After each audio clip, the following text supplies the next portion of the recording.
जय राधे श्री राधे श्री कृष्ण।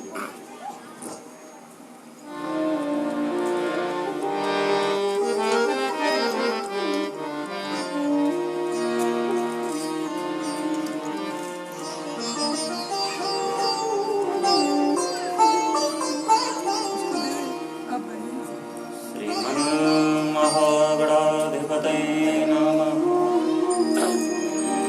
लक्ष्मीनारायणाभ्यां नमः। उमामहेश्वराभ्यां नमः। वाणीहिरण्यगर्भाभ्यां नमः। सच्चिपुरान्तराभ्यां नमः। मातृपितृषणकमलेभ्यो नमः। इष्टदेवताभ्यो नमः। कुलदेवताभ्यो नमः। ग्रामदेवताभ्यो नमः। स्थानदेवताभ्यो नमः। वास्तुदेवताभ्यो नमः। सर्वेभ्यो देवेभ्यो नमः। सर्वेभ्यो ब्राह्मणेभ्यो नमः। सिद्धिबुद्धिसहिताय श्रीमन्महागणाधिपतये मङ्गलं भगवान् विष्णुः मङ्गलं गरुडध्वज मङ्गलं पुण्डरीकाक्ष मङ्गलायतनः वक्रतुण्ड महाकाय सूर्यकोटिसमप्रभ निर्विघ्नं कुरु मे देव सर्वकार्येषु सर्वदा। वसुदेवसुतं देवं कंसचाणूरमर्दनं देवकी परमानन्दं कृष्णं वन्दे जगद्गुरुं। गुरुर्मूर्ति पूजामूलं गुरुपदं मन्त्रमूलं गुरुर्वाक्यं मोक्षमूलं गुरु चैतन्यं शाश्वतं शान्तं व्योमातीर्थं निरञ्जनं नागविन्दं कलातीर्थं तस्मै श्रीगुरुवे कृष्णाय वासुदेवाय हरे परमात्मने प्रणतक्लेशनाशाय गोविन्दाय नमो। मनोजवं मारुततुल्यवेगं जितेन्द्रियं बुद्धिमतां वरिष्ठं वातात्मजं वानरयूथमुख्यं श्रीरामदूतं शरणं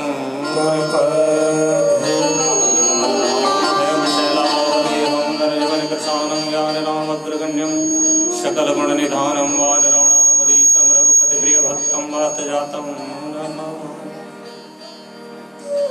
श्री राधा मेरी स्वामिनी में राधे जू को दास जन्म जन्म मोहि दीजियो ब्रज वृंदावन सब द्वार को छाड़ के मैंने कहो तिहारो द्वार अहो वृषभान जो की लाडली अब मेरी ओर। जय जय श्री राधा रमण जय जय नवल किशोर जय गोपी चित चोर प्रभु जय जय माखन राधा तू बड़ भागनी कौन तपस्या कीन तीन लोक त्रिभुवन पदी सो तेरे आज किए बड़ देवन के तुम वीर महाप्रभु देव विचारा कौन ससंकट मोर गरीब को जो तुम सो नहीं रात हटारो बेग भरो हनुमान महाप्रभु जो कछु संकट होए हमारो को नहीं जानत है जग में कपि संकट मोचन नाम को नहीं जानत है जग में कपि संकट मोचन नाम तिहारो को नहीं जानत है जग में कपि संकट मोचन नाम।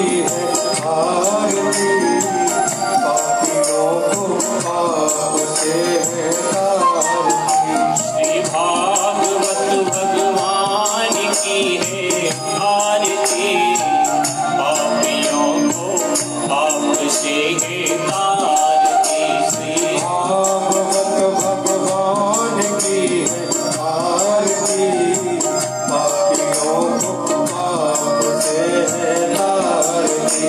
ये अमर ग्रंथ ये मुक्ति पंथ ये पंचम वेद निराला तब ज्योत जलाने वाला।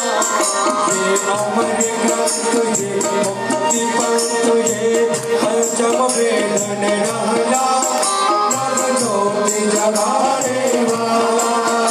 हरि नाम यही हरि ध्यान यही हरि नाम यही हरि नाम यही हरि नाम यही हरि ध्यान यही हरि नाम यही हरि नाम यही। जग के मंगल की आरती पापियों को पाप से है तारती श्री भागवत भगवान की है आरती, पापियों को पाप से है तारती। ये संत गीत पावन पुनीत पापों को मिटाने वाला हरि दर्श कराने वाला। शांति गीत पावन पुनीत पापों को मिटाने वाला, हरि दर्श कराने वाला। ये सुख करनी ये दुख हरनी ये सुख करनी ये दुख हरनी, ये सुख करनी ये दुख हरनी ये सुख करनी ये दुख हरनी। श्री मधुसूदन की आरती पापियों को पाप से है तारती श्री भागवत भगवान की है आरती, पापियों को पाप से है तारती। ये मधुर बोल जग पंथ खोल सद मार्ग बताने वाला है बिगड़ी को बनाने वाला है। मधुर बोल जग पंथ खोल सद मार्ग बताने वाला, बिगड़ी को बनाने वाला। श्री राम यही घनश्याम यही श्री राम यही घनश्याम यही, श्री राम यही घनश्याम यही तेरे नाम यही घनश्याम यही। प्रभु की महिमा की आरती पापियों को पाप से है तारती श्री भागवत भगवान की है आरती, पापियों को पाप से है तारती। श्री भागवत भगवान की है आरती पापियों को पाप से है तारती। भागवत भगवान की है आरती, पापियों को पाप से है तारती। ये पापियों को पाप से है तारती ये पापियों को पाप ये पापियों को पाप से है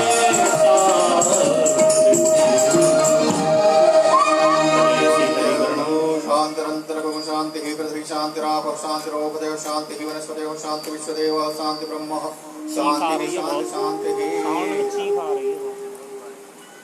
ओम जगेन यज्ञमय जंत देवस्थान धर्माणि प्रमाण्य सन्नहातेह नागम महिमानः तस्मैर्वे साध्याः सन्तदेवः आराधिकमत्पुष्पाञ्जलिं समर्पयामि।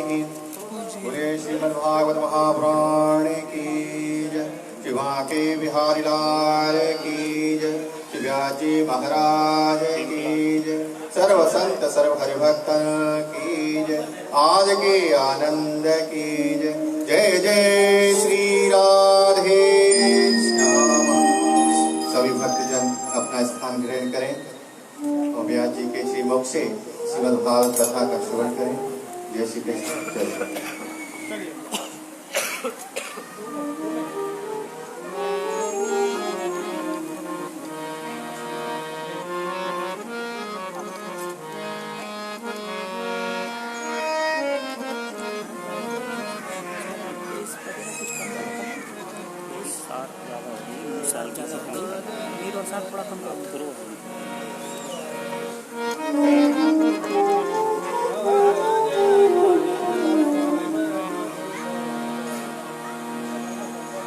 भजे व्रजे कमण्डलम् समस्त पापखण्डनम्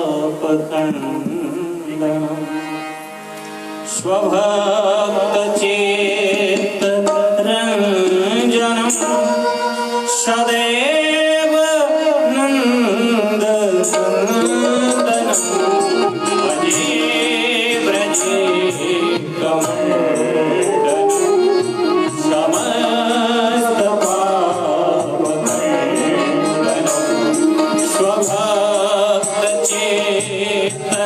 स्वभक्तचेतरञ्जनम् सदैव नन्दनन्दनम् भजे व्रजे कमण्डलम् सुपेच्छगोच्छमस्तकम् सुनादवेणुहस्तकम् अनङ्गरङ्गसागरम् नमामि कृष्णसागरम् भजे व्रजे कमण्डलम्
नमामि कृष्णसागरम् भजे व्रजे कमण्डलम्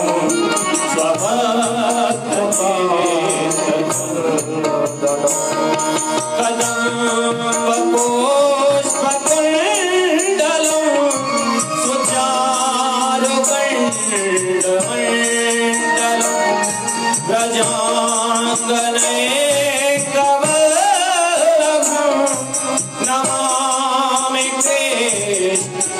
कृष्णवल्लभम् यशोदया समोदया सरोपया सन्दया युतं शुभैकदायकम् नमामि गोकुलायकम् भजे व्रजे कमण्डलम् समस्त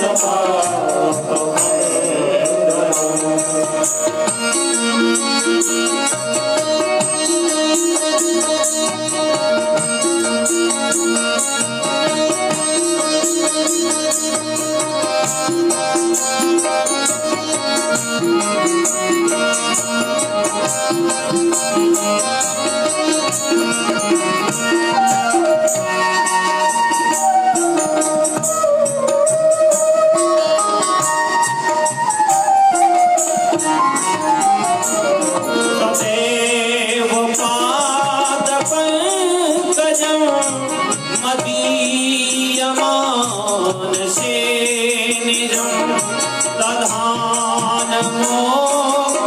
दधानमोक्षमालकं नमामि नन्दलालकं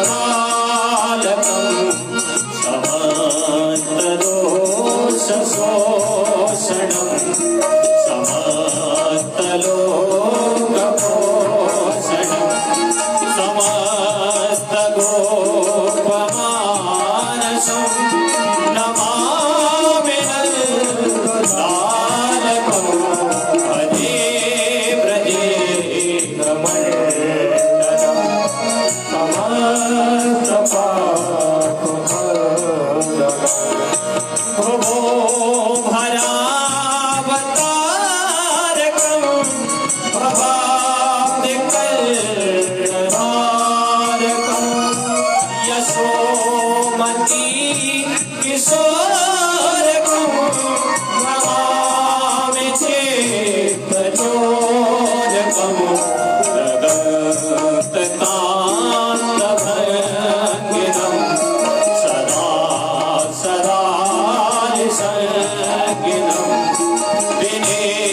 दिने नमो नमो नमामि भजे व्रजे कमण्डनं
समस्त गोपनन्दनं रसम्बुजे कमोदनं नमामि कुञ्जमध्यगं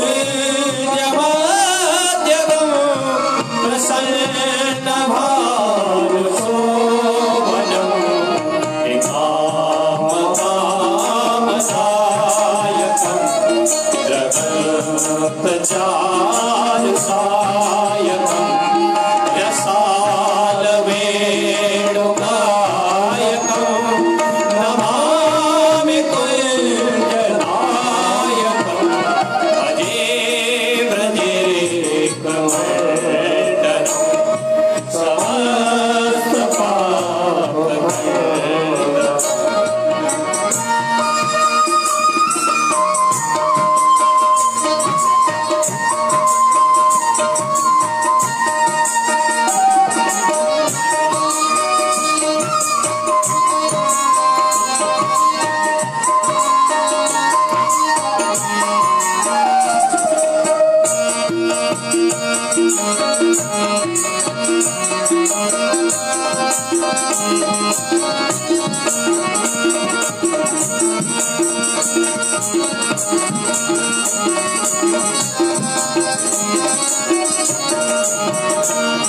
विधत्त गोपिकामनो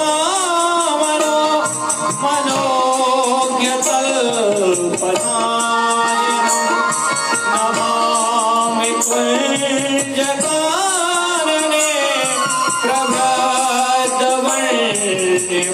प्रभृतवर्णिपालिनं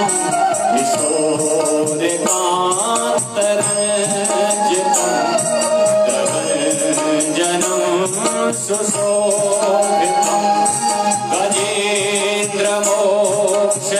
गजेन्द्रमोक्षकारिणं नमामि श्रीविहारिणं भजे व्रजे कमण्डनं समस्तपापखण्डनं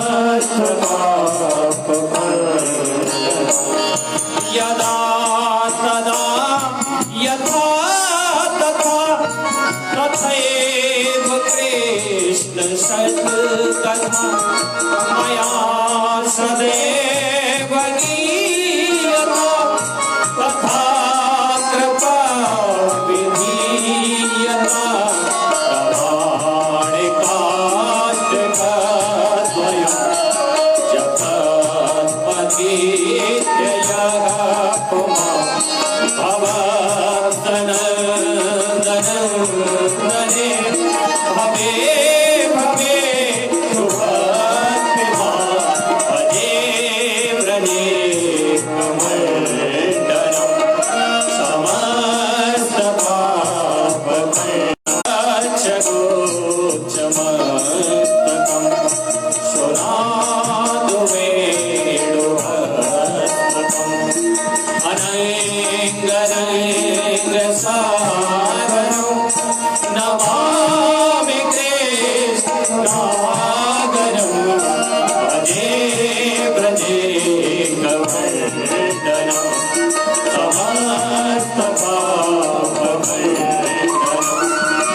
व्रजे कमण्डलम् समस्तपापखण्डनम्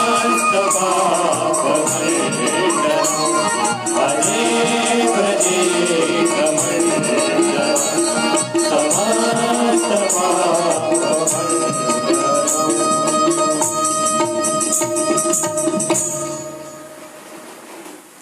परम मंगल में अकारण करुणा वर्णालय भक्त मनवांचित पीताम्बरधारी मेरे प्रभु नारायण का साक्षात स्वरूप श्रीमद् भागवत महापुराण परम मंगल में श्री सद्गुरुदेव भगवान के चरण कमलों में वंदन। परम मंगल में संत समाज को वंदन। परम मंगल में विप्र समाज को वंदन। परम मंगल में दूर दराज से आई हुई श्री भक्तजन, लक्ष्मी स्वरूपा बहन, बेटी मैया, पिता पुत्र भैया। परम मंगल में भगवान की इस अलौकिक कथा को रस और श्रृंगार से सजाने वाले सभी कलाकार बंधु, सर्वप्रथम आप सभी के लिए व्यासपीठ की तरफ से जय श्री राधे, जय श्री कृष्ण। आइए आज द्वितीय दिवस के प्रवचन में प्रभु की कथा में सत्संग में प्रवेश करने से पूर्व मन और वाणी को पवित्र करने के लिए 2 मिनट प्रभु गुणानुवाद करेंगे, जिससे हमारा मन एकाग्रचित्त होकर के प्रभु के चरणों में लगे और हमें भगवान की रसमयी कथा का संपूर्ण लाभ मिल सके। आइए सभी मिलकर के 2 मिनट प्रभु के गुणानुवाद।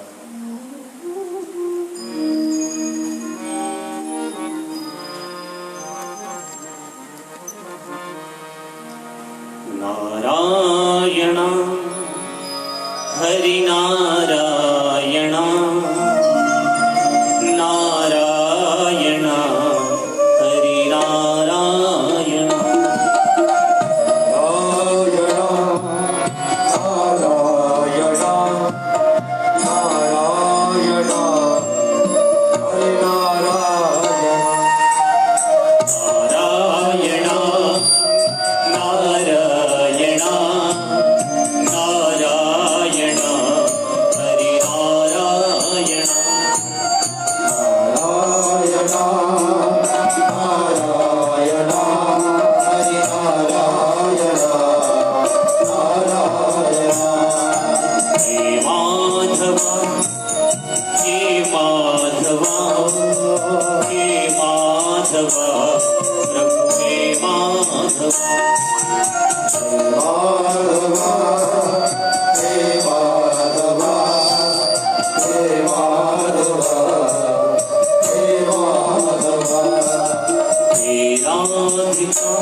Narayana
बोलिए हनुमंत लाल की।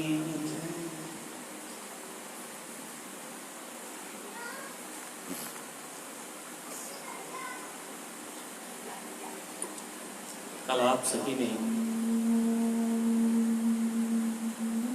सुंदर भाव से श्रवण किया सत्संग के बारे में। सत्संग जीवन में बहुत जरूरी है। जिसको जीवन में सत्संग नहीं मिलता उसके अंदर भक्ति नहीं देखने के लिए मिलती, और जब सत्संग नहीं मिलेगा तो भक्ति प्राप्त नहीं होगी, और भक्ति अगर प्राप्त नहीं होगी तो उसके अंदर ज्ञान और वैराग्य उत्पन्न होना नामुमकिन है। सबसे पहले सत्संग प्राप्त करना चाहिए, संतों का संग प्राप्त करना चाहिए, सत्य का संग करना चाहिए। जब संतों का संग करेंगे, सत्य का संग करेंगे तो हमारे हृदय में भक्ति उत्पन्न हो जाएगी, और जब भक्ति उत्पन्न होगी तो सत्संग और भक्ति का जब समन्वय होता है, मिलन होता है, तो वहां पर उनके दो पुत्रों का जन्म होता है, ज्ञान और वैराग्य।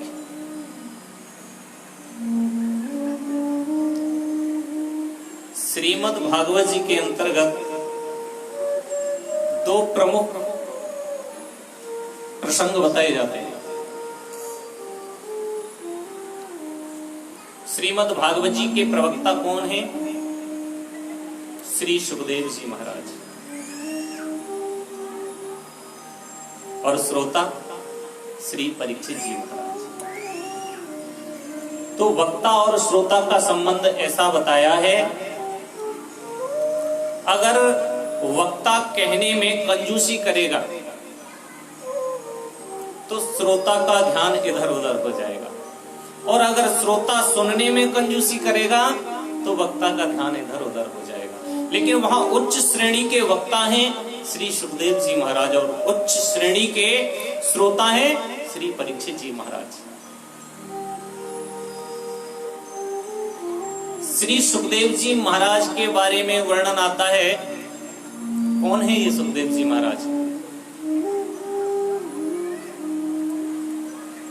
व्यास जी के पुत्र हैं सुखदेव जी महाराज। व्यास जी ने ही निरूपण किया। श्री व्यास जी महाराज ने 17 पुराणों का निरूपण किया है, लिखित किया है, लेकिन मन को शांति नहीं मिली। नारद जी की प्रेरणा से 18वां पुराण जब श्रीमद् भागवत रचित कर दिया, तब उनके मन को, हृदय को शांति हुई। पुराण 18 हैं, 4 वेद लिखे, 6 शास्त्र लिखे और 18 पुराण लिखे। किसने? श्री व्यास जी महाराज ने। लेकिन व्यास जी महाराज को संतुष्टि कहां पर हुई है पता है आपको? जीवन में कितना भी सत्संग करो, कितना भी धर्म पुण्य करो, लेकिन इन 4 वेदों का, 6 शास्त्रों का, 18 पुराण का व्यास जी महाराज ने मात्र एक श्लोक में, एक मंत्र में निरूपण कर दिया। इनका सबका निचोड़ निष्कर्ष निकाल दिया। क्या कहा? अष्टादश पुराणेषु व्यासस्य वचनानि द्वयम् परोपकार पुण्याय पापाय परपीडनम्। सबका निष्कर्ष, सबका रस क्या है? अष्टादश पुराणेषु व्यासस्य वचनानि द्वयम्। 18 पुराणों में श्री व्यास जी महाराज के 2 वचन हैं। अष्टादश पुराणेषु व्यासस्य वचनानि द्वयम् परोपकार पुण्याय पापाय परपीडनम्। इस दुनिया में परोपकार से बढ़कर के दूसरा कोई धर्म नहीं, क्योंकि बाबा तुलसीदास जी ने भी वर्णन किया है परोप के बारे में। परोपकार क्या है? परोपकार पुण्याय पापाय परपीडनम्। अगर आप बुरा करोगे तो किसी के साथ, तुम्हारे साथ बुरा होगा, और भला करोगे तो भला होगा। परोपकार पुण्याय पापाय परपीडनम्।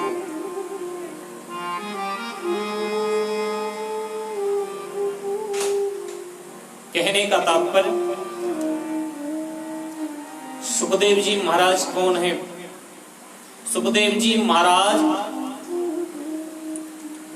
साक्षात मां राधा रानी और कृष्ण भगवान के अंशज हैं। वर्णन आता है, एक बार श्री राधा रानी और भगवान कृष्ण गोलोक में निवास करते हैं। गोलोक में जब निवास करते हैं तो राधा रानी जी के पास एक सुख है, तोता है,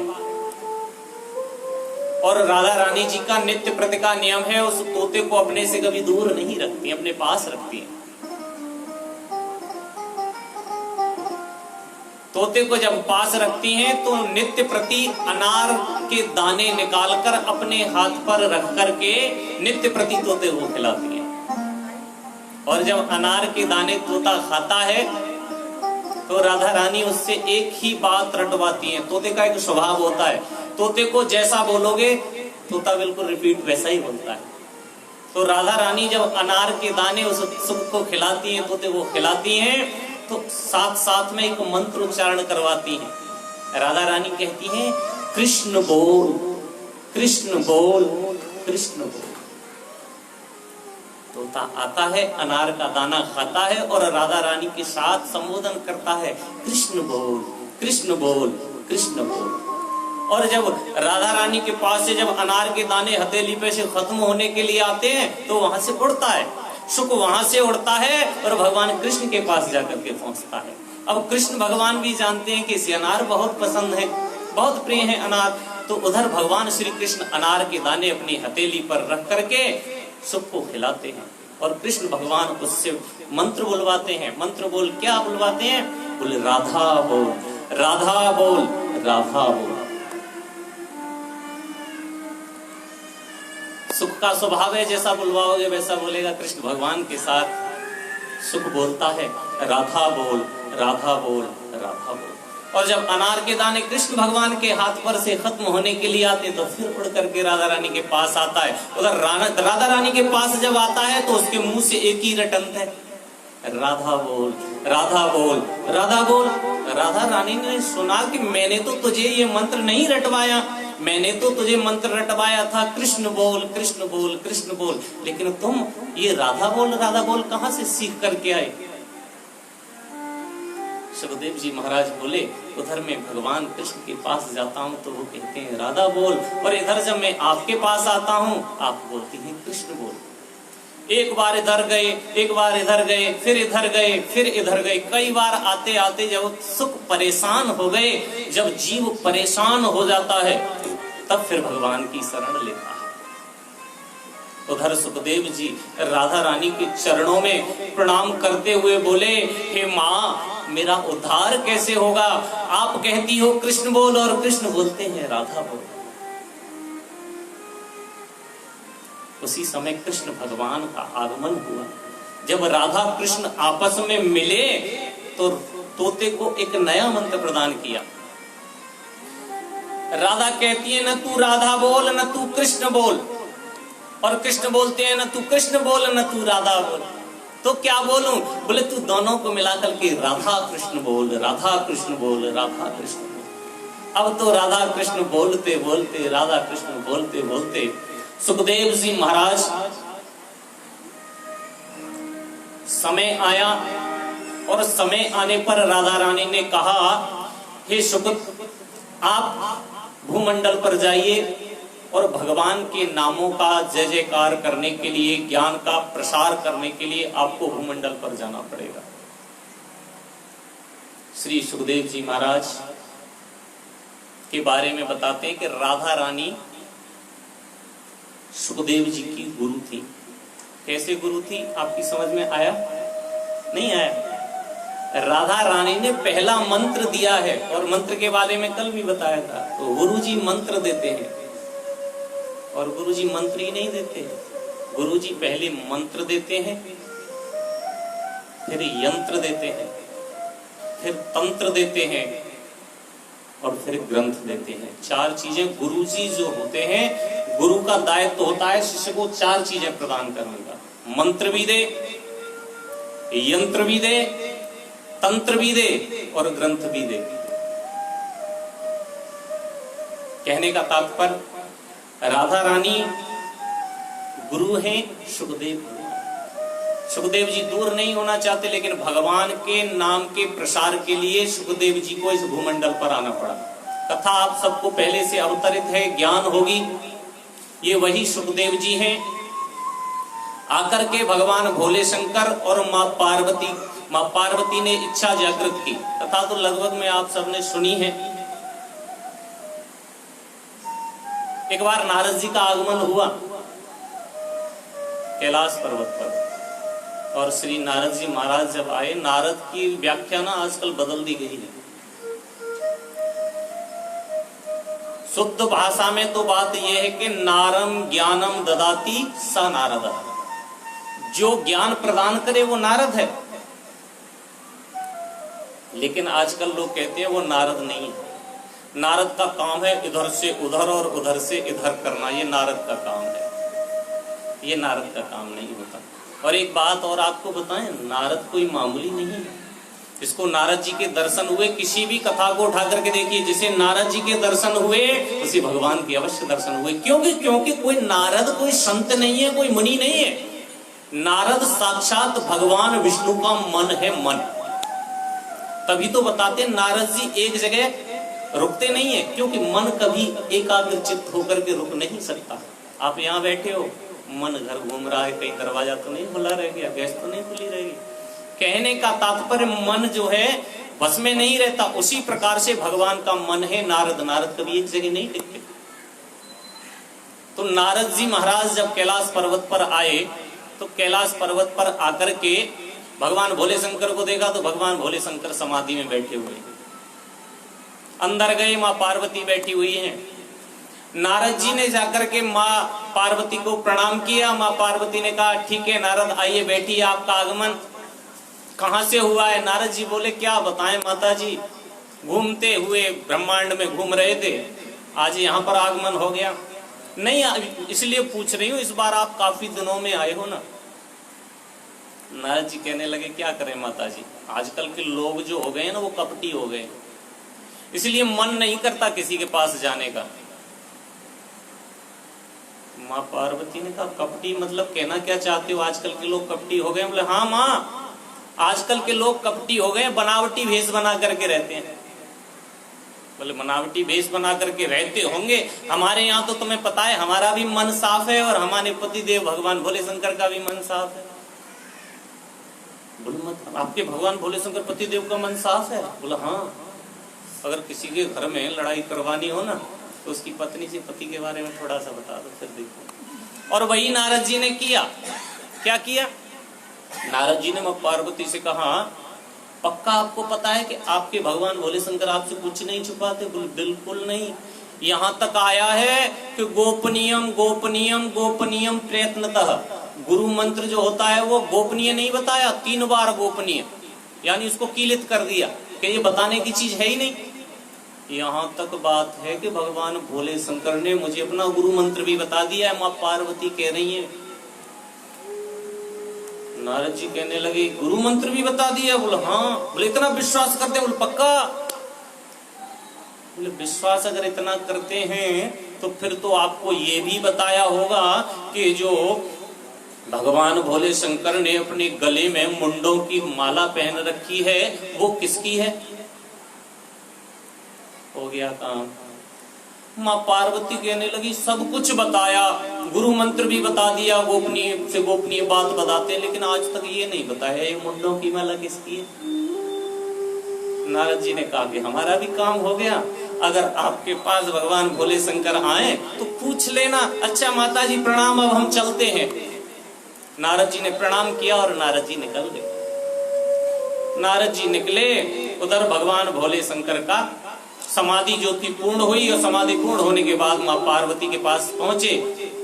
माँ पार्वती ने जैसे ही भगवान भोले शंकर को देखा, भगवान भोले शंकर को देख करके माँ पार्वती कहने लगी, ये बताओ तुम्हारे गले में ये मुंडों की माला किसकी है?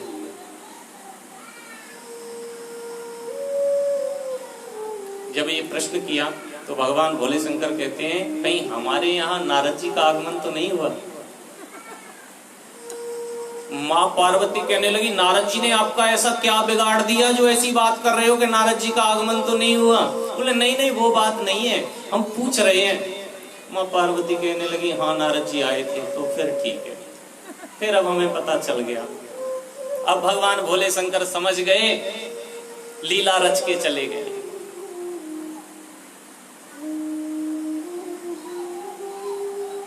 प्रिय भक्तों, भगवान भोले शंकर ने कहा अगर आप जानना चाहती हो इस माला के विषय में तो ध्यान से सुनो, ये माला किसकी है।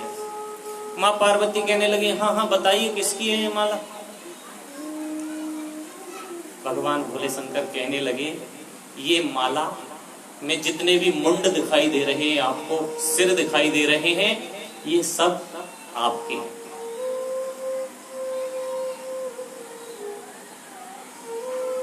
माता जी संकट में आ गई। माता जी सोचने लगी क्या मतलब ये मुंड मेरे हैं। बोले हाँ ये मुंड आपके हैं। अरे भगवान भोले शंकर ये मुंड इतने सारे मेरे हैं तो यानी कि मैं इतनी बार मर करके जन्म ले चुकी हूँ। बोले हाँ। आपने कौन सी ऐसी जड़ी बूटी पी रखी है कि आप मरते नहीं, मुझे मर करके दोबारा जन्म लेकर के आना पड़ता है। भगवान भोले शंकर कहने लगे हमने अमर कथा का पान कर रखा है, और जब अमर कथा का पान कर रखा है तो हम तो अमर हैं। अब तो माँ पार्वती कहने लगी सुनो हमें भी उस अमर कथा का पान करा दो। भगवान भोले शंकर कहने लगे कोई अमर कथा ऐसा प्रसाद नहीं है उठा करके हर किसी को दे दी जाए। अमर कथा के लिए अधिकारी होना चाहिए। उसके लिए वर्णन आया है कि अमर कथा का अधिकारी कौन है। अमर कथा क्या है? कुछ लोग कहते हैं, किंवदंती का ये प्रसंग है, लोग कहते हैं भागवत कथा ही अमर कथा है। लेकिन प्रिय भक्तों, भगवान भोले शंकर ने मां पार्वती को कभी भागवत जी की कथा श्रवण नहीं कराई, क्योंकि भगवान भोले शंकर के इष्ट हैं भगवान राम। राम की कथा हमेशा श्रवण कराई है। तो भगवान भोले शंकर की निगाह में राम कथा ही अमर कथा है। लेकिन आजकल के वक्ता किंवदंती के बारे में कुछ भी बोल देते हैं जिसका कोई प्रमाण नहीं, बोल देते हैं भागवत की कथा सुनाई। भागवत जी का संबोधन तो कभी भगवान भोले शंकर ने अपने मुंह से किया ही नहीं।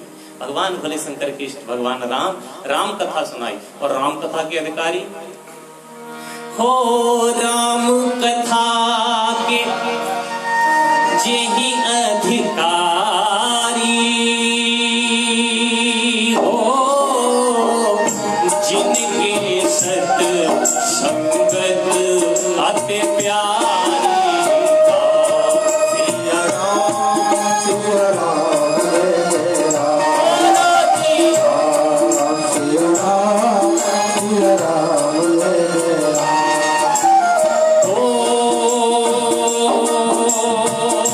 राम कथा के जेहि अधिकारी हो, जिनके सत संगत अति प्यारी। सिया राम सिया राम सिया राम सिया राम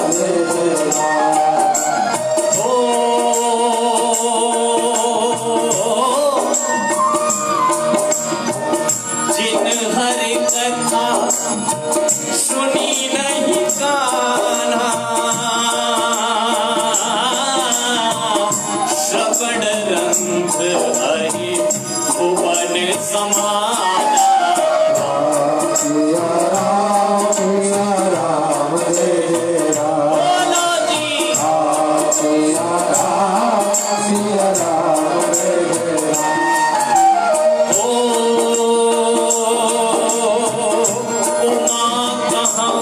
में अनुभव अपना, सत हरि भजन जगत सब सपना। सिया राम सिया राम सिया राम। राम कथा के अधिकारी कौन बोले राम कथा के जेहि अधिकारी जिनके सत्संगत अति प्यारी। राम कथा के अधिकारी वो हैं जिनकी संगति सत्य की है, और कथा हमेशा अधिकारी को ही प्राप्त होती है। तो मां पार्वती कहने लगी, कहने का मतलब क्या है, हम अधिकारी नहीं है? भगवान भोले शंकर बोले, हमने कब कहा कि आप अधिकारी नहीं हो? अधिकारी तो हो, लेकिन मैं ये कहना चाहता हूं कि इसको अनाधिकारी व्यक्ति, अनाधिकारी जीव को इसका श्रवण न कर ले तो क्या करें? बोले आप इधर उधर ये निगाह से देख लो कि यहाँ कोई और तो नहीं है विराजमान। मां पार्वती ने इधर उधर देखा, कोई नहीं दिखा। भगवान भोले शंकर से कहा यहाँ कोई नहीं है। फिर भी भगवान भोले शंकर ने अपनी डमरू को 3 बार बजाया। 3 बार डमरू को बजाया तो जो जो वहां पर पक्षी थे वो भी उड़ गए। और उधर राधा रानी ने सुखदेव जी को भेज दिया है। वही सुखदेव जी महाराज एक तोतनी के गर्भ में आए और अंडे के रूप में आकर के कैलाश पर्वत पर उनका प्रादुर्भाव हो गया। उधर भगवान भोले शंकर मां पार्वती को कथा सुनाने लगे, और जब भगवान भोले शंकर पार्वती जी को कथा सुनाने लगे तो कथा के प्रभाव से उस अंडे में जीव आ गया।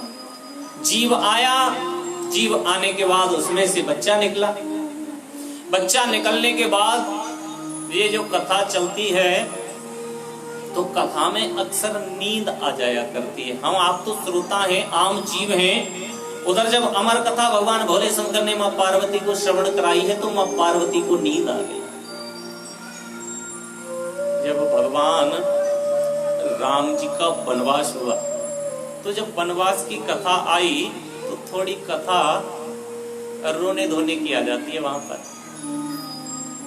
भगवान का विवाह जब तक हुआ बड़े ध्यान से मां पार्वती ने कथा का श्रवण किया, और जब विवाह होकर के अयोध्या कांड में जैसे ही प्रवेश किया भगवान भोले शंकर ने, तो दशरथ जी महाराज के मन में विचार आया कि अब मेरे सफेद बाल हो गए हैं, राम को राज्याभिषेक देना चाहिए। और जब राज्याभिषेक का विचार किया तो ये घोषणा जब करवाई, उधर देवताओं ने मां शारदा से प्रार्थना की। मां शारदा ने आकर के केकई की बुद्धि को बिगाड़ दिया। जब केकई ने वरदान मांग लिया दशरथ जी महाराज से तो वनवास मांग लिया, और जब वनवास की कथा के बारे में वर्णन किया भगवान भोले शंकर ने, उसी समय मां पार्वती को नींद आ गई। उधर मां पार्वती को जब नींद आई तो अंडे में से जीव निकल चुका है। उसने कहा अगर मां पार्वती इधर सो गई और भगवान भोले शंकर को हुंकार नहीं सुनने के लिए प्राप्त हुई तो कथा अधूरी रह जाएगी। इसलिए उसी स्वर में मिलकर के सुखदेव जी महाराज हूं हूं हूं हूं करते रहे और उस कथा को सुनते रहे। लेकिन जब राम वनवास के बाद भगवान राम ने श्री रावण जी का वध कर दिया, रावण जी का वध करके पुष्पक विमान में बैठ करके वापस आ रहे हैं, उस समय मां पार्वती की नींद खुली।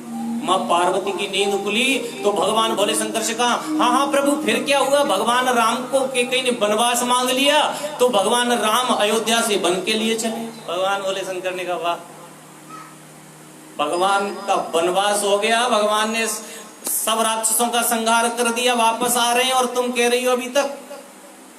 बोल प्रभु मुझे नींद लग गई थी, और नींद आना स्वाभाविक होता है। 4-4 टैबलेट नींद की लो, घर में नींद नहीं आती। और कहीं अगर सत्संग चल रहा हो फिर सहारा देख के बैठने का, ऐसे मेरी तरह जैसे पीछे में सहारा देखना था ना, ऐसे पीठ लगा करके फिर बैठेंगे और ऐसा ध्यान लगेगा, इतनी प्यारी नींद आती है कुछ पूछिए मत।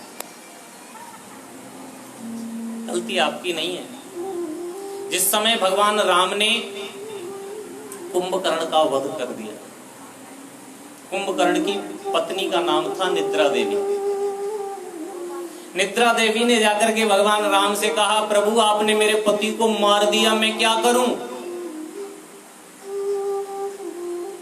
अब तुमने जब मेरे पति को मार दिया है तो मैं तुम्हारे भक्तों को सताऊंगी, जहां भी तुम्हारी कथा होगी, जहां भी तुम्हारा सत्संग होगा, मैं जाकर के वहां हस्तक्षेप करूंगी।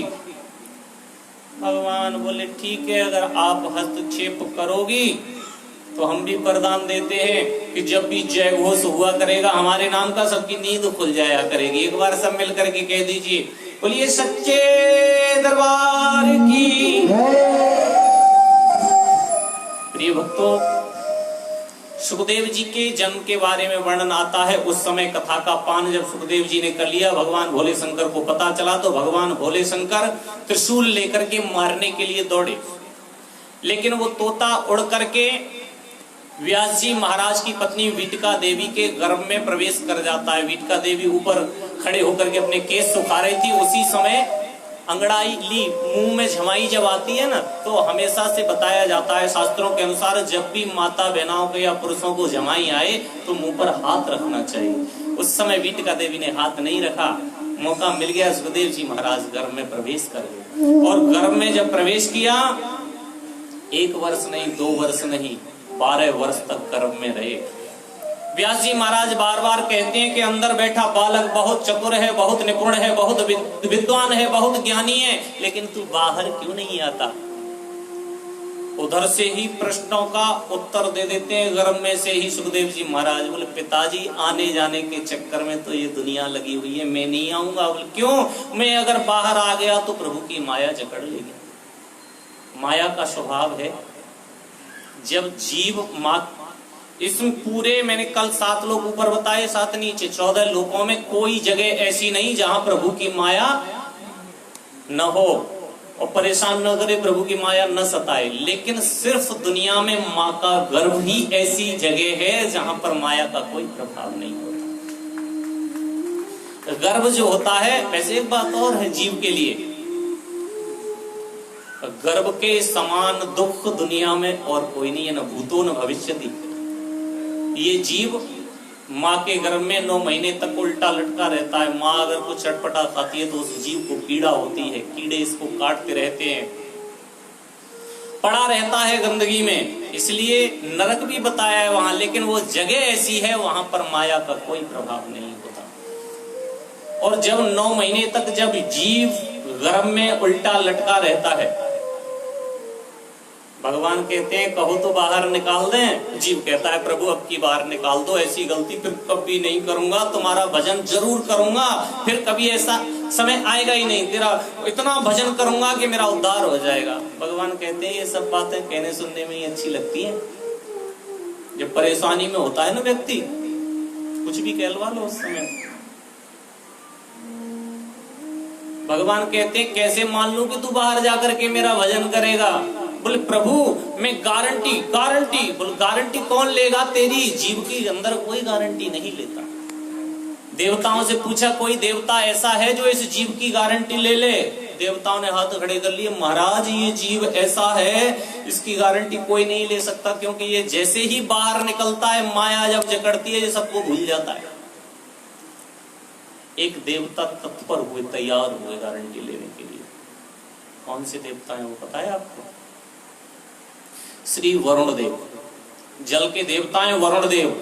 उन्होंने भगवान से गारंटी ली, प्रभु कृपा कीजिए जीव को बाहर भेजिए, मैं गारंटी लेता हूं ये आपका भजन करेगा। वरुण देव ने जब गारंटी लिए तो आपने दैनिक प्रयोग में देखा होगा, व्यक्ति 24 घंटे में कोई कार्य करे या न करे, भगवान का भजन करे या न करे, लेकिन जैसे ही सिर पर जल आएगा तुरंत उसके मुंह से भगवान का नाम उच्चारण होना शुरू हो जाता है, क्योंकि जीव की गारंटी ले रखी है वरुण देव ने। जल के देवता है वरुण देव। जीव शाश्वत होता है, निर्मल होता है माँ के गर्भ में, और जैसे ही 9 महीने पूर्ण होते हैं भगवान कृपा करके इस जीव को जब बाहर भेजते हैं, और जैसे ही बाहर निकला, आहा, जिस प्रकार से जल की बूंद स्वच्छ आकाश से आती है ना, इतनी निर्मल पावन होती है, लेकिन जैसे ही जमीन पर पृथ्वी पर गिरती है धूल में मिल जाती है, पता नहीं चलता, गंदी हो जाती है। उसी प्रकार से ये जीव शाश्वत होता है उस जल की बूंद की तरह, लेकिन जैसे ही बाहर आया माया जकड़ना शुरू हो जाती है।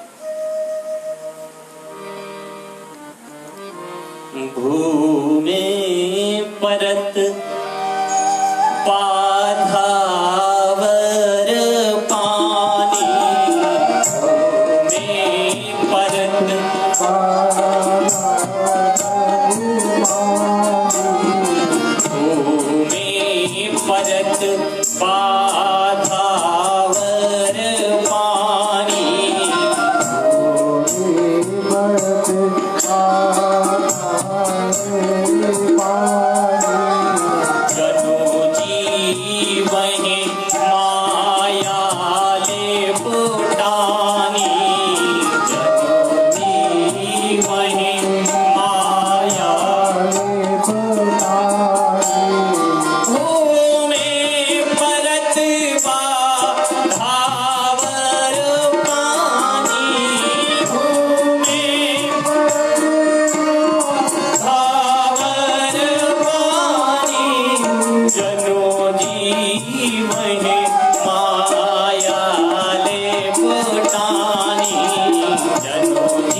स्वच्छ जल की बूंद आकाश से आती है, नीचे आती है, गंदी हो जाती है। कहने का तात्पर्य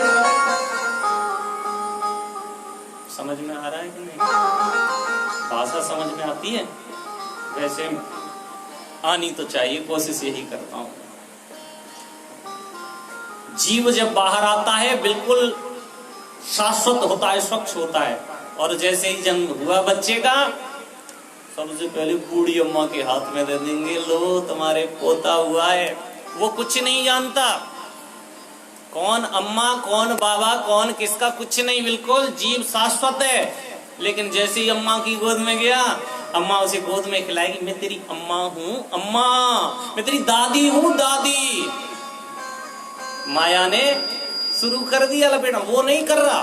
ये जीव इतना चतुर है कि मैं तो जैसा हूं वो ठीक है, लेकिन तुझे भी इसमें लपेट कर रहूंगा, मैं तेरी दादी। अरे वो क्या जानता है कौन किसकी दादी, कितनी आई दादी, कितनी चली गई। और दादी के बाद पिताजी के हाथ, फिर पिताजी कहेंगे हम तुम्हारे पिताजी। बुआ आएगी, मैं तेरी बुआ, मैं तेरी चाची, मैं तेरी ताई, मैं तेरी मामी। कहने का तात्पर्य शाश्वत जीव था, लेकिन माया में जकड़ लिया कि हम तुम्हारे रिश्तेदार हैं। कौन किसका रिश्तेदार? कोई किसी का रिश्तेदार है। और एक बात बताऊं ना मैं, इस दुनिया में कोई किसी का नहीं। अगर इस दुनिया में कोई है किसी का, तो सिर्फ परमात्मा है। आज जो हम देख रहे हैं आमने सामने बैठ करके, जब तक ये पलक खुले हैं, माहौल बदल, ये जब तक पलक खुले हुए हैं तब तक ये सब रिश्तेदार दिख रहे हैं, सब रिश्ते दिख रहे हैं। और जब ये आंखें बंद हो जाएं तो चारों वेद, 6 शास्त्र, 18 पुराणों का वर्णन आदरणीय रविंद्र जैन जी ने 4 शब्दों में वर्णन कर दिया।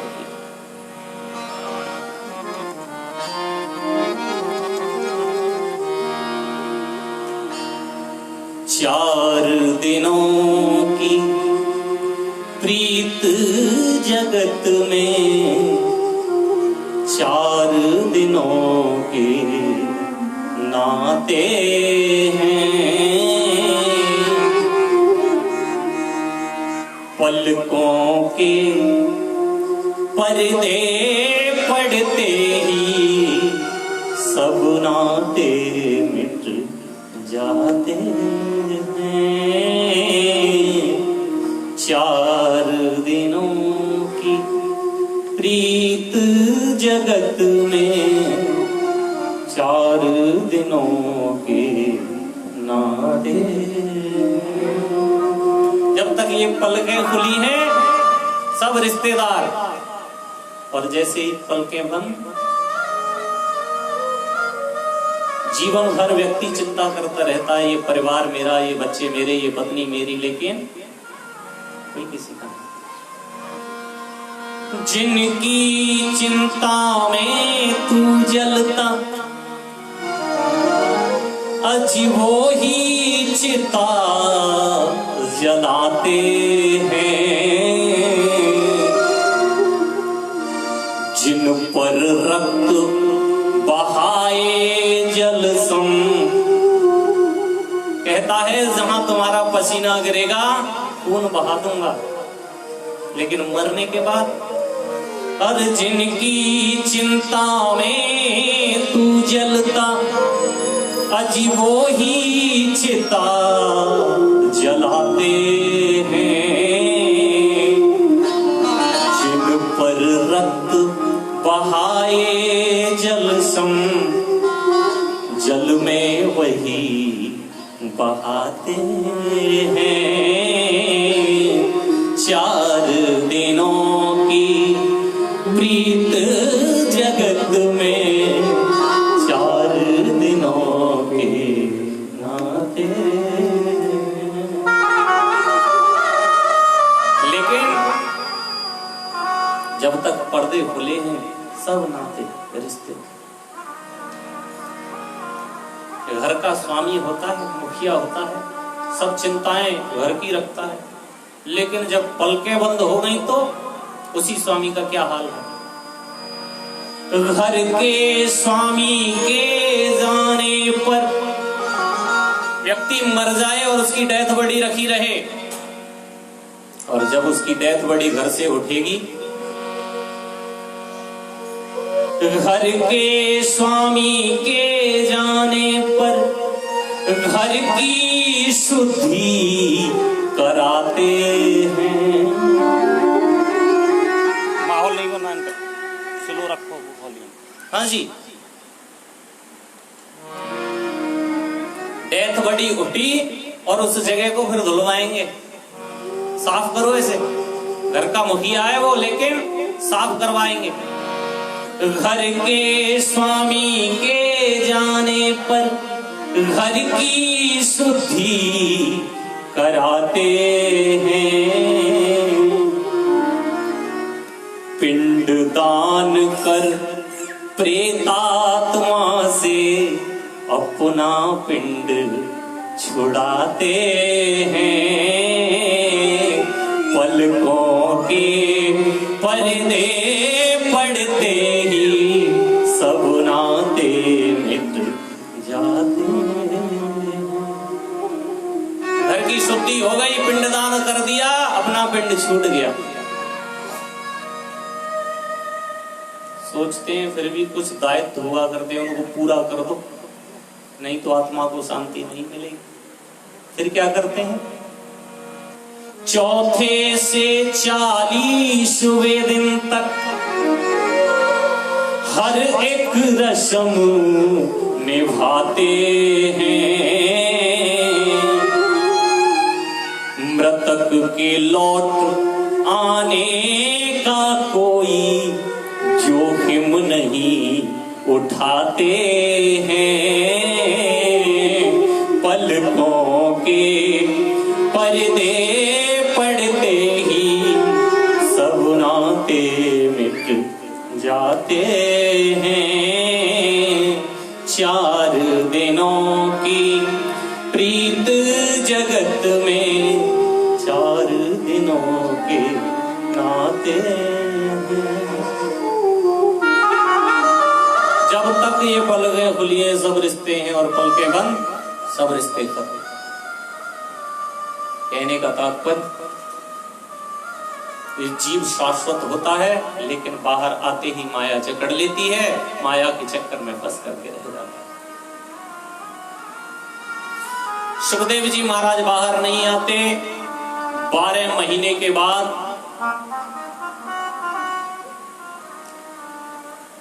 लास्ट समय मानिए 1 वर्ष हो जाता है 12 महीने, लेकिन उधर 12 वर्ष हो गए, लेकिन 12 वर्ष से बाहर नहीं आए। व्यास जी महाराज ने कहा, आपकी माता को कष्ट होता है, आप घर से बाहर आइए। सुखदेव जी कहते हैं, अगर कोई ये गारंटी ले ले कि प्रभु की माया मुझे नहीं सताएगी तो मैं बाहर आ जाऊंगा। व्यास जी महाराज बोले, ठीक है, मैं गारंटी लेता हूं, तुझे इस दुनिया की माया नहीं सताएगी। सुखदेव जी महाराज का जन्म हुआ और सुखदेव जी महाराज अपने नाल को अपने कंधे पर डाल करके तुरंत वन के लिए चले गए। बोले सुखदेव महाराज की। ऐसे सुखदेव जी के जन्म के बारे में वर्णन आता है। दूसरे हैं, ये तो हो गए वक्ता। उसके बाद व्यास जी महाराज ने जब श्रीमद् भागवत जी का निरूपण किया, पठन पाठन कराया, पढ़ करके पुनः तपस्या के लिए चले जाते हैं। इधर फिर श्रोता के बारे में आता है कि श्रोता कौन है? श्री परीक्षित जी महाराज। परीक्षित जी महाराज कौन है? परीक्षित जी महाराज कौन है? श्री परीक्षित जी महाराज के जन्म के बारे में वर्णन आता है। अगर हमें परीक्षित, क्योंकि मुख्य जो जिनका किरदार है उनके बारे में अगर हमें जानकारी नहीं होगी तो बेकार है, फिर तो कथा समझ में आने वाली नहीं है, कोई बात समझ में आने वाली नहीं। सुखदेव जी महाराज वक्ता हैं, उनके बारे में श्रवण किया। फिर परीक्षित जी के बारे में बोले, परीक्षित जी कौन है? बोले, परीक्षित जी के जन्म के बारे में जानना है तो आपको थोड़ा सा महाभारत में जाना पड़ेगा, महाभारत का ध्यान रखना पड़ेगा। बोले कैसे? तो श्रीमद् भागवत जी में जो महाभारत की मूल कथा आई है वो उल्टी दिखाई गई है, क्रमबद्धता से नहीं दिखाई, उल्टी दिखाई है। बोले क्या उल्टी दिखाई है? बोले प्रसंग आता है कि महाभारत का युद्ध समाप्त हो चुका है, महाभारत का युद्ध समाप्त हो गया, पांडवों की विजय हुई, कौरवों का नाश हुआ और अंतिम क्षणों में दुर्योधन की जंगा टूटी हुई रणभूमि में पड़ा है। और रणभूमि में पड़ा है तो बड़े बड़े गिद्ध और कोए आकर के उसको झपटने की कोशिश कर रहे हैं, लेकिन वो कुछ कर नहीं सकता। उसी समय द्रोणाचार्य के पुत्र अश्वत्थामा उनके पास आते हैं। अश्वत्थामा ने आकर के कहा, मित्र आपकी ये दुर्दशा। दुर्योधन कहने लगा, हाँ तुम जैसे मित्र हैं हमारे, फिर भी हमारी ये दुर्दशा हो रही है। अश्वत्थामा ने बड़ा सुंदर वाक्य कहा। अश्वत्थामा जी कहने लगे, मित्र ये सब तुम्हारी भूल के कारण है। अगर तुम हमें सेनापति नियुक्त कर देते तो शायद हो सकता है ये समय तुम्हें देखने के लिए नहीं मिलता, लेकिन शायद आपको हमारे ऊपर विश्वास नहीं था। मेरे भक्तों, अश्वत्थामा ने कहा, अब भी समय है। बोले अब कौन सा समय है, युद्ध समाप्त हो गया। बोले तुम्हारी आखिरी इच्छा क्या थी? दुर्योधन बोला, मेरी आखिरी इच्छा ये है कि कैसे भी करके पांचों पांडवों के सिर कटे हुए देखना चाहता हूं, मरा हुआ देखना चाहता हूं पांचों पांडवों को। अश्वत्थामा बोले, आप आज हमें सेनापति आज नियुक्त कीजिए और हम वचन देते हैं कल सूर्योदय से पहले हम पांचों पांडवों का सिर तुम्हारे समक्ष प्रस्तुत कर देंगे। दुर्योधन कहने लगा, वाह मित्र हो तो ऐसा होना चाहिए, मित्र हो तो ऐसा होना चाहिए। कैसा होना चाहिए मित्र पता है? आजकल के मित्र तो मतलब ही रह गए, आजकल के मित्र मतलब ही रह गए। मित्र कैसा होना चाहिए? बोले अगर मित्रता करनी है तो ऐसी करो जैसे दूध की और जल की। दूध और जल आपस में परम मित्र हुआ करते हैं, और जब जल को मिलाकर के दूध में गर्म करने के लिए रख दिया जाता है, दूध कहता है मैं ऊपर जाऊंगा, जल कहता है भैया रुक, जब तक मैं तेरा मित्र मौजूद हूं जब तक तुझे ऊपर जाने की जलने की आवश्यकता नहीं। दूध को जलने नहीं देता, पहले कहता है मैं जलूंगा। पहले जल जलता है, पानी जलेगा, फिर दूध जलेगा। अच्छा ये मित्र क्यों है? आपने देखा होगा जब दूध गर्म हो जाए और उबलने के लिए बाहर आने लगे, तुरंत जल के छींटे मारो नीचे, क्योंकि मित्रता है दोनों में, परम मित्र है। मित्रता हो तो ऐसी होनी चाहिए। तो श्री अश्वत्थामा से दुर्योधन जी कह रहे हैं, मित्र हो तो आपके जैसा होना चाहिए। लो मैं तुम्हें सेनापति नियुक्त करता हूं। उस समय वहां पर कोई रोली की थाली या पूजा की थाली की व्यवस्था नहीं थी। दुर्योधन ने बहते हुए अपने रक्त से तुरंत अंगूठे से रक्त निकाला और अश्वत्थामा के तिलक कर दिया, कहा मैं तुम्हें अपना सेनापति नियुक्त करता हूं। अश्वत्थामा रात्रि का समय पांडवों के शिविर में गया। पांडवों के शिविर में गया तो भगवान को ये सब बात पहले से, क्योंकि जब भगवान के ऊपर आप सुपुर्द कर दोगे, कल मैंने बताया ना रक्षति जो विश्वासो फलदायक, और भगवान के ऊपर अगर छोड़ दोगे तो जिसने अपनी सौंप दी हाथ तुम्हारे डोर, कभी उलझती ना सुनी उसकी नंद किशोर। पांडवों ने अपने जीवन की डोरी भगवान के हाथों में सौंप दी है, और जब भगवान के हाथों में जिंदगी की डोर सौंप दी तो दायित्व तो भगवान का है रक्षा करने का। भगवान ने अपने मन में विचार किया कि अश्वत्थामा वो वीर है जो कह दिया वो करके दिखाएगा। भगवान को चिंता होने लगी, कहने लगा आज रात्रि ये पांचों पांडवों को मार। भगवान ने कहा सुनो पांडवों, जागो। रात्रि का समय पांडवों अर्धरात्रि में जगाया, लेकिन पांडवों को पूर्ण विश्वास है भगवान के ऊपर, तनिक भी शंका नहीं की, तुरंत जग गए, जग करके बैठ गए भगवान से। भगवान ने कहा ऐसा करो, सुनो मैं दिन में भूल गया था आपको बताना, आज गंगा स्नान का बहुत महत्व हुआ करता है। तो पांडवों ने कहा, भीम थोड़े संकोची थे ना, तो भीम ने कहा आलस्य से, अगर गंगा स्नान के लिए जाना था तो फिर दिन में क्यों नहीं बताया, नींद खराब कर रहे हो। भगवान बोले मुझे ध्यान नहीं रहा, आज कल गंगा स्नान का बहुत बड़ा महत्व, आप गंगा स्नान के लिए चलिए। युधिष्ठिर को पूर्ण विश्वास है भगवान के ऊपर। पांचों पांडव भगवान के साथ गंगा स्नान के लिए चले गए। भगवान जानते हैं अश्वत्थामा आएगा। उधर जब शयन कक्ष में पांडवों की पलंग जो थे उनको खाली देखा तो पांडवों के पांचों पुत्र आकर के उधर शयन करने के लिए लेट जाते हैं। रात्रि का समय भगवान पांचों पांडवों को लेकर के गंगा स्नान के लिए गए।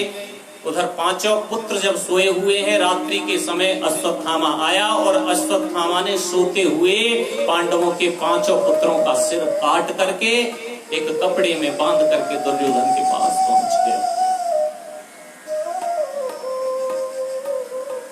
प्रिय भक्तों, जाकर के दुर्योधन से कहा, मित्र मैंने आपका कार्य पूर्ण कर दिया। दुर्योधन कहने लगा, वाह मित्र हो तो ऐसा होना चाहिए, मुझे दिखाओ। तो बोले पहले आप किसका सिर देखना पसंद करेंगे? दुर्योधन ने कहा, पांडवों में सबसे बड़ा बलशाली भीम था, और सुनो वो जो भीम का सर था ना, सर, मैंने इतनी गदाओं का प्रहार किया लेकिन उसके सिर पर कोई असर नहीं होता। सबसे पहले तुम भीम का सिर निकालो और मैं अपने हाथों से उस सर को मसलना चाहता हूँ, देखना चाहता हूँ कितनी पावर है, कितनी शक्ति है उसकी सर। जैसे ही कपड़े को खोला और भीम का जो पुत्र था उसकी शक्ल भीम से मिलती थी, उस सिर को उठा करके जैसे ही दुर्योधन ने अपने हाथ में लिया, शिशु का सिर था बहुत कोमल, जैसे ही दबाना चाहा वो सिर दब गया।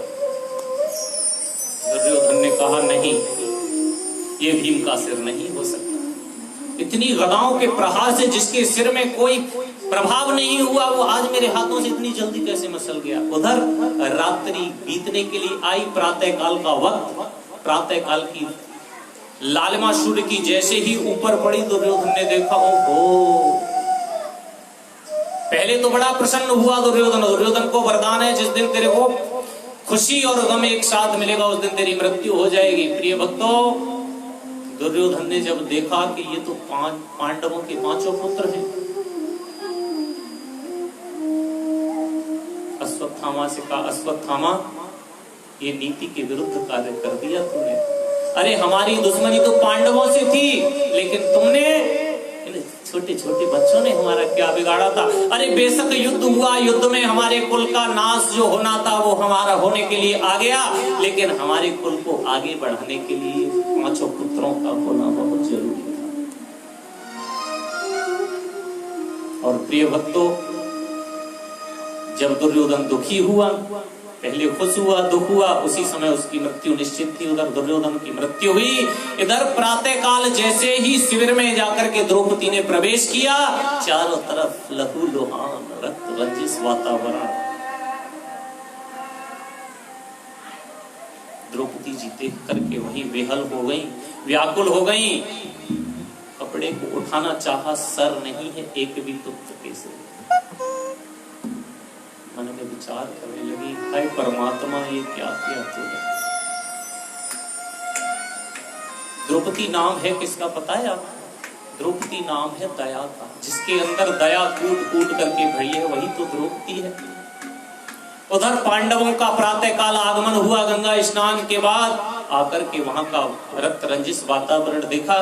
रक्त रंजिश वातावरण को देख करके मन में विचार किया, ये कृत्य किसका हो सकता है। तो भगवान ने कहा, अर्जुन जरा पता करो, क्योंकि शस्त्र की जो विद्या ग्रहण करता है उसे शस्त्रों की बहुत पहचान होती है। दुर्योधन ने करीब जाकर के देखा, सबके सर कटे हुए हैं। उन सर कटे हुए स्थानों को देख करके ही अर्जुन समझ गए ये कृत्य, ये जो तलवार के निशान हैं, ये अश्वत्थामा के हैं। और देख करके तुरंत कहा, प्रभु ये सब अश्वत्थामा का कार्य है। क्रोधवश आकर के अर्जुन जी महाराज रथ में बैठे और अश्वत्थामा का पीछा करने लगे। अश्वत्थामा को पकड़ा और पकड़ करके रथ में बिठा करके पुनः वापस शिविर में ले आए। और उधर जब शिविर में वापस लेकर के आए, अश्वत्थामा को पकड़ लिया और कहा कि इसने 5 छोटे बच्चों का वध कर दिया, ये आताताई है, इसका वध अति आवश्यक है। लेकिन द्रौपदी नाम दया का है। द्रौपदी ने कहा नहीं, इसे मारिए नहीं। क्यों? बोले अगर इसको आप मार दोगे तो मेरे पुत्र तो जीवित होंगे नहीं। लेकिन इसकी जो माता है उसको कितना दुख होगा। मैं इस पीड़ा को सिर्फ द्रौपदी समझ सकती है। भगवान की तरफ देखा, अर्जुन ने क्या करना चाहिए? भगवान ने कहा सुनो, आताताई को छोड़ना नहीं चाहिए और ब्राह्मण को कभी मारना नहीं चाहिए। असमंजस में पड़ गए। अश्वत्थामा ब्राह्मण भी है और आताताई भी है, क्या करूं? जब जीव की समझ में कुछ न आए तो भगवान के चरणों का सहारा ले लेना चाहिए। भीम देख रहे थे, भीम बोले वाह भगवान, आप जैसे निपुण नीतिवान एक दो और हो गए तो हो गई नीति का न्याय। बोले क्यों? बोले आप कह रहे हो इसे मार दो और मारो भी मत। बोले मतलब? बोले मतलब ये आताताई को छोड़ना नहीं चाहिए और ब्राह्मण को कभी मारना नहीं चाहिए। तो ब्राह्मण भी है और आताताई भी है। भगवान ने इशारा किया, अर्जुन समझ गए। अर्जुन ने अश्वत्थामा को मारा नहीं। मारना कोई शस्त्र से मारने का कार्य नहीं किया। और ये कोई मारना नहीं होता शस्त्र से मारना। शस्त्र से मारोगे तो व्यक्ति एक ही बार में मर जाएगा, और अगर किसी का अपमान कर दिया तो वो जीवन भर पल पल मरेगा। भगवान की बात को समझ करके तुरंत अर्जुन ने अश्वत्थामा का धक्का देख करके अपमान किया। उसके मस्तिष्क में लगी हुई मणि को निकाल लिया, बालों को कटवा दिया और छोड़ दिया।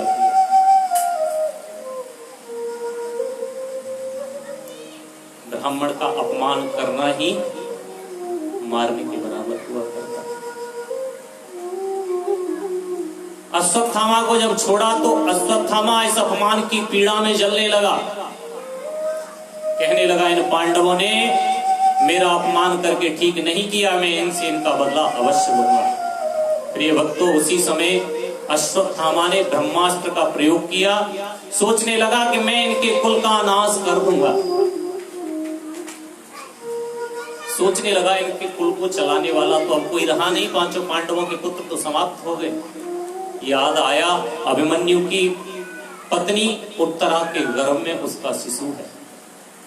तुरंत ब्रह्मास्त्र लेकर के ब्रह्मास्त्र का प्रयोग किया और उत्तरा के गर्भ में उस ब्रह्मास्त्र को छोड़ दिया। गर्भ में जो शिशु पल रहा है, जब उसको पीड़ा हुई तो उत्तरा को पीड़ा हुई। उत्तरा को जब पीड़ा हुई तो भगवान के पास जाकर के हमने विनय किया, हे प्रभु मेरी रक्षा करो। बेशक मेरे प्राण चले जाएं, लेकिन मेरे गर्भ में जो शिशु है इसको कुछ नहीं होना चाहिए। प्रिय भक्तों, संत कहते हैं भगवान कभी गर्भ में प्रवेश नहीं करते। भगवान का अवतार हुआ करता है, भगवान कभी गर्भ में नहीं जाते। लेकिन भक्त की रक्षा के लिए पहली बार भगवान ने अपना अंगुष्ठ मात्र रूप बनाया और उत्तरा के गर्भ में प्रवेश किया। गर्भ में जाकर के ब्रह्मास्त्र को शांत किया। ब्रह्मास्त्र को शांत करने के बाद जो शिशु था, संत कहते हैं वो मृत अवस्था में था, लेकिन भगवान ने उसको जीवित किया और पुनः वापस आए। जब सब कार्य दुर्योधन की समाप्ति हो गई, कौरवों का नाश हो गया, पांडवों की विजय हो गई, राजगद्दी मिलने लगी, तो भगवान ने अब विचार किया कि अब हमें द्वारिका चलना चाहिए। प्रिय भक्तों, भगवान जब द्वारिका जाने के लिए तत्पर हुए, तैयार हुए, सभी से विदा मांगते हैं कि अब हमें अनुमति दीजिए। लेकिन दुखी मन से कोई भी भगवान से ये नहीं कहता कि आप चले जाओ। भगवान कहते हैं देखिए अब हमारा जाने का समय है, तो हमारा दायित्व बनता है कि आप जो जो इच्छित वरदान हमसे मांगोगे हम सबको वो वरदान प्राप्त करेंगे। कहा प्रभु युधिष्ठिर जी ने, हमें क्या चाहिए? अगर आप हमारे साथ थे तो जीवन में किसी बात की कमी नहीं, भगवान साथ है तो किसी बात की कमी नहीं, लेकिन प्रभु अगर देना चाहते हैं तो ऐसी मति प्रदान करो जीवन पर्यंत आपके चरणों में हमारा ध्यान लगा रहे। प्रिय भक्तों, बारी बारी से सभी ने सब कुछ मांगा, लेकिन जिस समय मां कुंती का मांगने का नंबर आया, भगवान बोले, बुआ आप तो कुछ मांगो। कुंती कहने लगी, मैं क्या मांगू? बोले नहीं, कुछ तो मांगो। बोले तुम जीवन पर्यंत मुझे बुआ बुआ कह करके पुकारते रहे, मैं क्या तुमसे मांगू? मेरा दायित्व तो स्वयं बनता है तुम्हें कुछ देने का। बोले नहीं, आपको कुछ न कुछ मांगना पड़ेगा। कुंती जी बहुत समझदार। कुंती जी कहने लगी, प्रभु तुम साक्षात भगवान हो, अगर मुझे कुछ देना चाहते हो तो एक वरदान दो। और कुंती ने वो वरदान मांगा प्रिय भक्तों, जो जीवन में कोई और मांग नहीं सकता।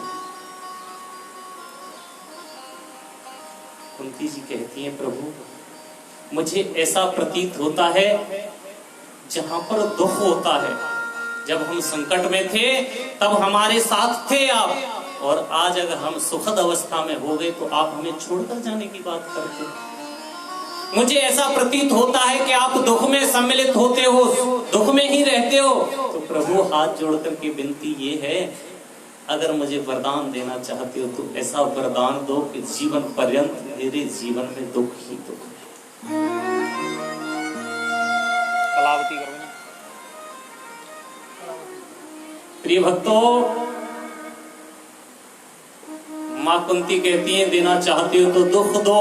भगवान कहने लगे, बुआ ये आप क्या कहती हो? दुख? जीवन में आपने सुख पाया कहां है? कुंती कहने लगी, मतलब? भगवान कहने लगे, जब आप छोटी अवस्था में थी, दुर्वासा ऋषि के द्वारा आपको वरदान प्राप्त हुआ। कवारी अवस्था में आपके कर्ण पैदा हुआ, अपमान की पीड़ा सही समाज की। विवाह हो गया तो ऐसे पति के साथ विवाह हुआ जो स्पर्श भी नहीं कर सकता। पांडु पीलिया का रोगी, काम भाव से जिस दिन स्त्री का स्पर्श करेगा उसी दिन मृत्यु हो जाएगी, और वही हुआ, मृत्यु प्राप्त हो गई। आज उस अवस्था में विधवा हो गई। जीवन में आपने सुख पाया कहां? छोटे छोटे बच्चे आपके, जब राज्य देने की बात आई तो आपको अपने हिस्से का राज्य भी प्राप्त नहीं हुआ। आपके पुत्रों को जुआ छल से खिलाया गया और जुए में विजय प्राप्त करके वनवास दे दिया गया। भीम को जहर के लड्डू खिलाए, लाक्षागृह में बंद करके आग लगवा दी। जीवन में आपने सुख पाया कहां है जो इतना दुख पहले से है और दुख मांग रही? कुंती कहने लगी, प्रभु देना चाहते हो तो दुख दो। क्यों? बोले दुख में ही तो आप सम्मिलित रहते हो और मैं इसके अलावा कुछ मांग नहीं सकती। कुंती के शब्दों में कुंती कहती है, सुख दुख ही तो दुनिया की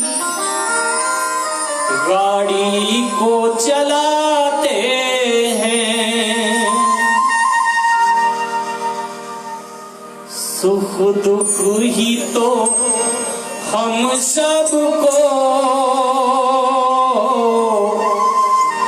इंसान बनाते हैं।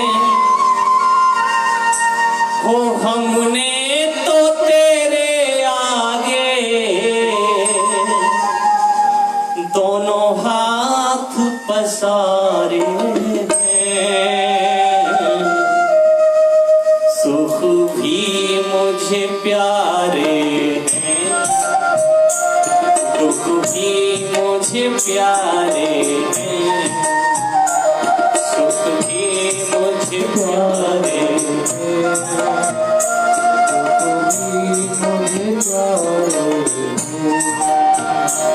छोड़ूं मैं किसे भगवन, दोनों ही तुम्हारे हैं। सुख भी मुझे प्यारे हैं,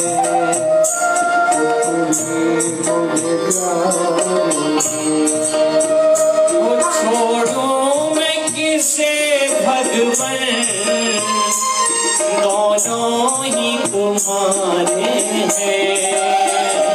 सुख भी मुझे प्यारे हैं, दुख भी मुझे प्यारे हैं।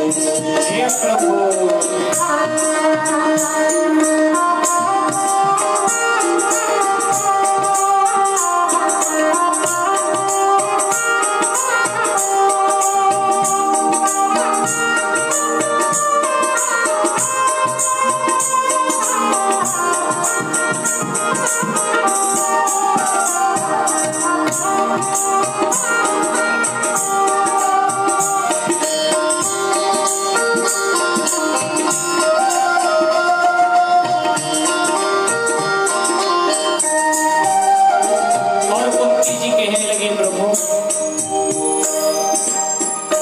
सुख दुख ही तो दुनिया की गाड़ी को चलाते हैं। सुख दुख ही तो दुनिया की गाड़ी को चलाते हैं। सुख दुख ही तो दुनिया की गाड़ी को चलाते हैं। सुख दुख ही तो हम सबको इंसान बनाते हैं। वो हमने तो तेरे आगे दोनों हाथ पसारे हैं। सुख भी मुझे प्यारे हैं, दुख भी मुझे प्यारे हैं।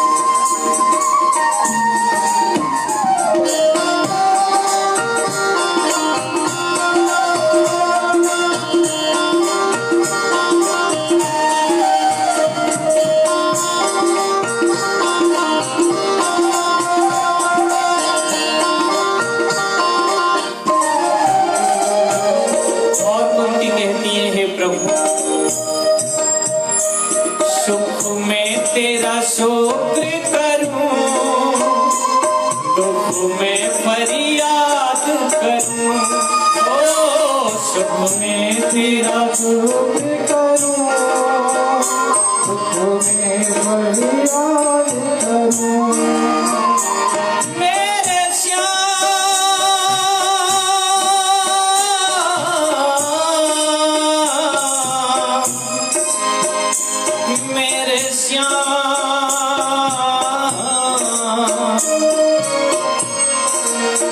ओ सुख में तेरा शुक्र करूं, दुख में फरियाद करूं।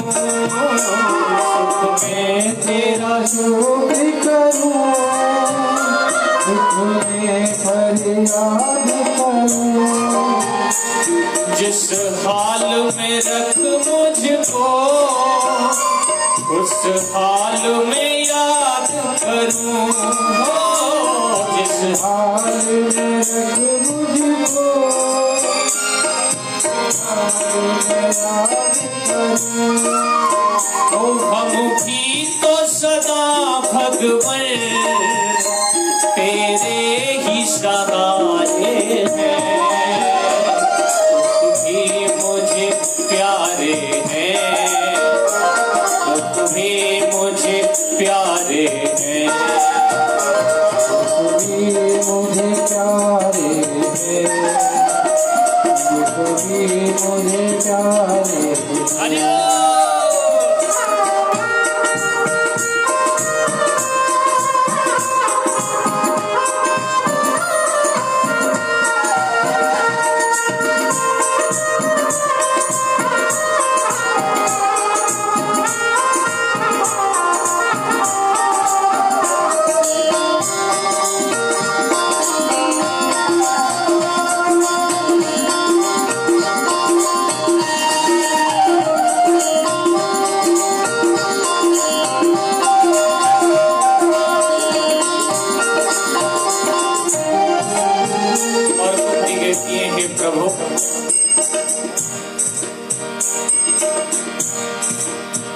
वो दुख चाहे नहीं कोई, सब सुख को तरसते हैं। सुख चाहे नहीं कोई, सब सुख को तरसते हैं।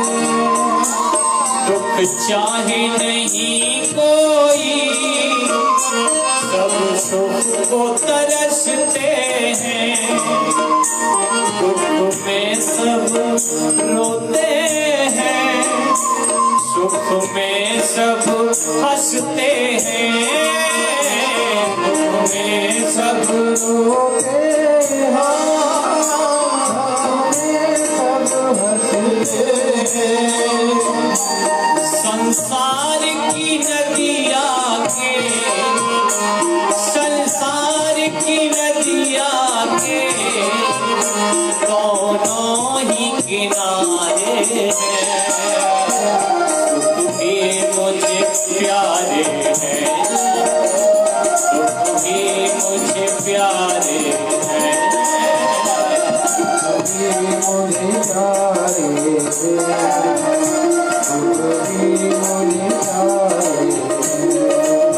और अंत में कुंती माँ भगवान से अनुनय विनय करती हैं।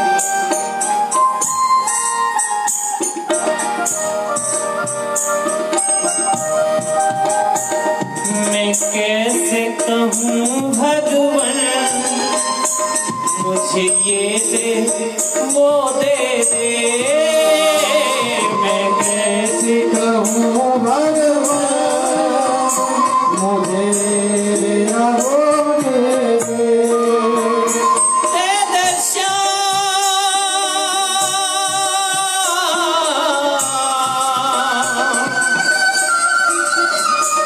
मेरे श्याम।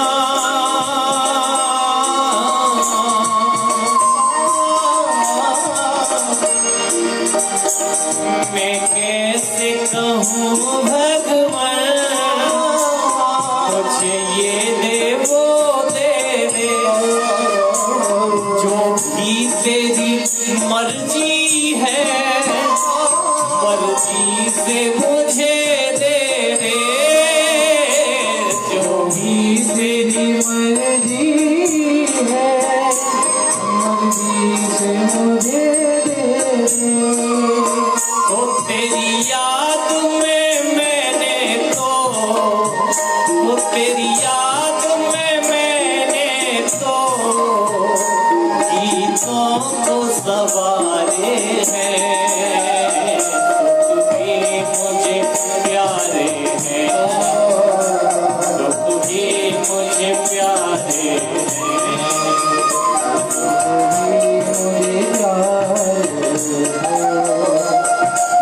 भी मुझे प्यारे हैं। कैसे मैं कहूँ भगवान, मेरे हैं तुम्हारे हैं। भी मुझे प्यारे हैं, भी मुझे प्यारे हैं।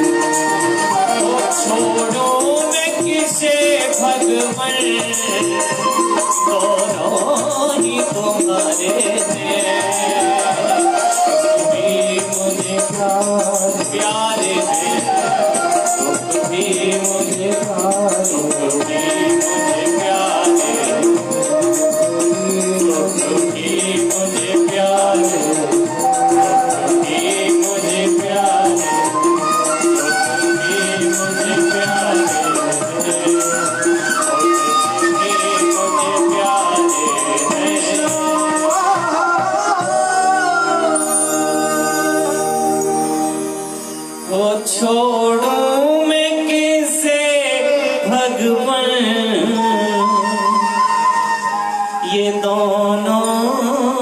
तुम्हारे हैं, सुख भी मुझे प्यारे हैं, दुख भी मुझे प्यारे हैं।